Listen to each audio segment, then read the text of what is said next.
The iconic red and white can, a symbol of American refreshment and a fixture in households for generations, is suddenly at the center of a dramatic shift in the U.S. business landscape. For decades, Coca-Cola has been more than just a beverage. It's been a cultural touchstone, representing everything from summer barbecues to sporting events, and even moments of simple joy shared among friends and family. But now, this beloved American icon is a casualty of a spiraling trade conflict, caught in the crossfire of global economic forces that are reshaping entire industries. In a move that stunned both employees and industry insiders, Coca-Cola announced it will close its only American can manufacturing plant in Waco, Texas by the end of 2024. This decision marks the end of an era for the company's U.S. production footprint. The Waco facility, operated by Ardagh Metal Packaging, has long been a critical link in the supply chain, producing millions of cans each year for Coke, Diet Coke and Sprite. Its closure will disrupt the flow of these familiar drinks to stores across the country. The closure signals a major strategic shift, driven by skyrocketing aluminum costs and trade tariffs that have made domestic production increasingly difficult. These rising expenses are squeezing profit margins and forcing companies to make tough choices about where and how they operate. About 150 jobs will be lost, a devastating blow to the local community and a warning sign for the future of U.S. manufacturing. For many families in Waco, this plant was more than just a workplace. It was a source of pride and stability. If a giant like Coca-Cola can't absorb these costs, what does it mean for the rest of the industry? Smaller beverage companies and other manufacturers may face even greater challenges, potentially leading to more closures and job losses. The price of doing business in the U.S. has become unpredictable, and for some, unsustainable. Companies are being forced to rethink their strategies, weighing the risks of staying domestic against the pressures of global competition. The Texas plant's story is a microcosm of the broader challenges facing American manufacturing today, as global supply chain pressures and ongoing trade disputes continue to disrupt operations and threaten jobs nationwide. It's a stark reminder that decisions made in Washington and in boardrooms can ripple out to affect even the most familiar products on our shelves, changing the way we live, work, and enjoy the simple pleasures we often take for granted. The roots of this crisis trace back to aggressive trade policies from the Trump administration, which marked a significant shift in how the U.S. approached global commerce and industrial competition. In May 2025, President Trump doubled tariffs on imported steel and aluminum, raising them to 50%. This dramatic increase was part of a broader effort to reshape the American manufacturing landscape and assert economic independence. The goal was clear: protect U.S. metal producers and reduce reliance on foreign metals, especially for national security.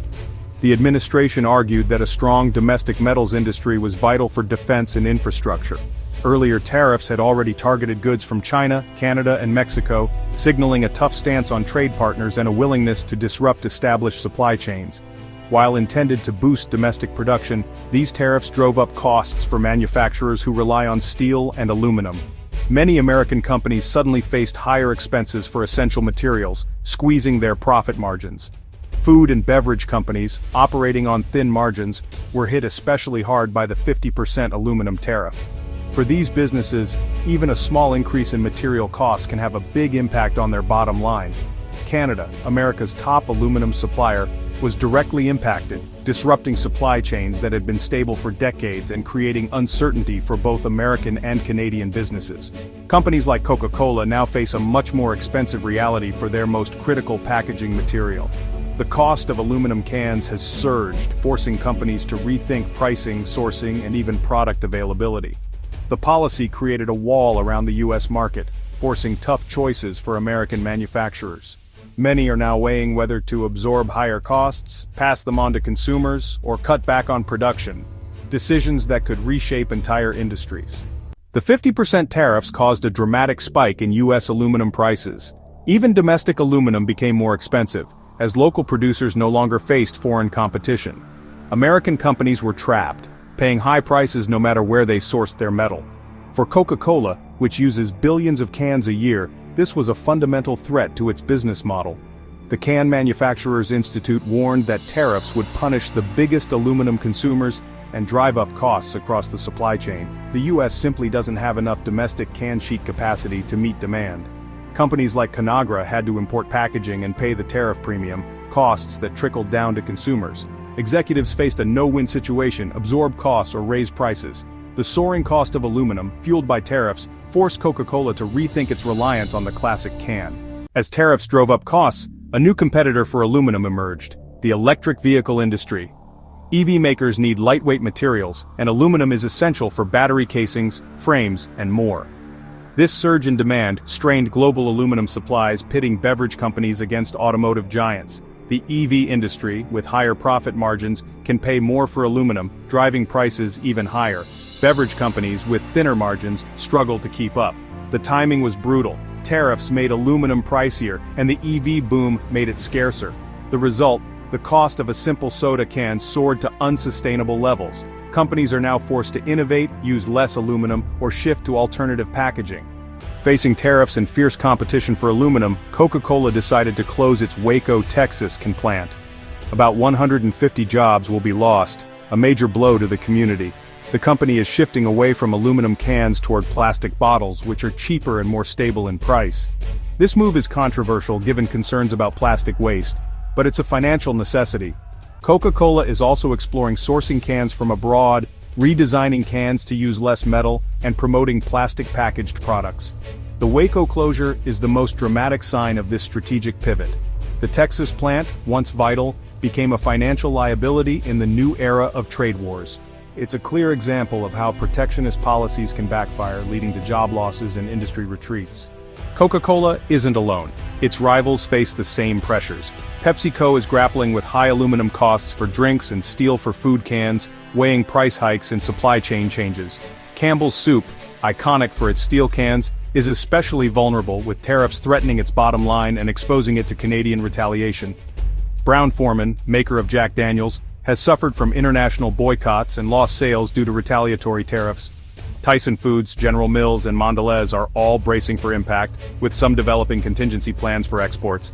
The industry's collective response: renegotiate with suppliers, cut costs, and prepare consumers for higher prices. Companies are scrambling to adapt, but many admit that price increases may be unavoidable. The fallout is industry-wide, affecting everything from soda to soup to spirits.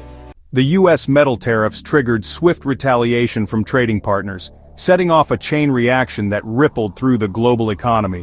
What began as a policy to protect American industry quickly escalated into a full-blown trade dispute, with consequences reaching far beyond the steel and aluminum sectors. China, one of America's largest trading partners, responded by hitting American agriculture with new tariffs. U.S. farmers suddenly found their crops, like soybeans and corn, facing steep barriers overseas, threatening their livelihoods and the rural economy. Canada, too, suspended imports of certain U.S. goods and allowed boycotts of American brands, sending a clear message that trade relationships were fraying. These actions weren't just symbolic, they had real impacts on businesses and workers on both sides of the border. This global backlash created a second wave of pain for American exporters, shrinking markets and disrupting trade routes that had taken decades to build. Factories faced canceled orders, and shipping containers sat idle, waiting for buyers who might never return. Companies like Tyson Foods now face threats to major export markets, putting thousands of American jobs at risk. The uncertainty has forced businesses to rethink their strategies and brace for a more volatile future. The result: higher prices for nearly everything.